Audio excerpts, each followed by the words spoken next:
गोगा साहब के एक गुजरिया दौर गरीबां ते हण लगदे सां तू नेड़े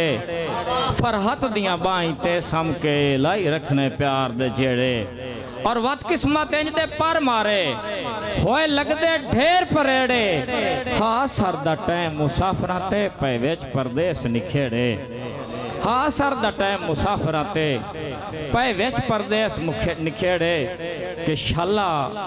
डंग नावेण गुरबत दे बंदे ढेर जलील हो जांदेण दुख सुख ते कदी जा नहीं सकदे सर नप के भोए ते बांधेण और ना सज्जण दे नेड़े ना दुश्मन दे अयो सोच सुचेंदे रांदेण रोड़े राह दे फरत जे बन जावें ठुड्डे खैर मरेंदे रांदेण गोगा भाई के एक कल्ले जे रोकते एक पंछी हा आलना जदन बनाया उस जुरत मुताबिक घर अपना बड़ी मेहनत नाल सजाया और उनदे हसदे वसदे उस घर ते इंज फरत जवाला आया ना आप रहा ना शजर रहा ना संगतां दा साया ना आप रहा ना शजर रहा ना संगतां दा साया कि जरदार जो होयो वसद्यां दा जरदार सदिंदा वत्ते वो तेरा कदम आवे धरती लिफ जावे उस्ताद जी शाहकार सदिंदा वत्ते और हिको फरहत दिल विच ना होवी होर ना नु कोई ना होवे किसे हिको फरहत दिल विच ना होवी खुबदार गोगा भाई खुबदार सदिंदा वत्ते ओ तैनू हर लगदा बिस्मिल्लाह आखे ओ सरदार सदिंदा वत्ते तैनू हर लगदा बिस्मिल्लाह आखे के डिठा मेरे उस्ताद दी फरमाइश है गोगा भाई के डिठा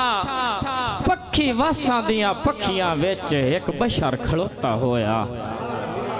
दौड़े ते गौर करना है मेरी मेहनत जाया नहीं करनी तुहाडी बड़ी मेहरबानी दिले तो पुंजों दी चौपन प्या देने की दुआ आ गए के डिठा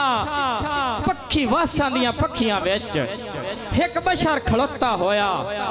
इंज लगदा हा किसे गोदड़ी विच कोई लाल परोता होया और उन्होंने वेख के फरहत दी ढा निकली आबे हुसन च धोता होया जिमें हाथ दी प्यारी चीची विच याकूत परोता होया जिमें हाथ दी प्यारी चीची विच याकूत जेड़ा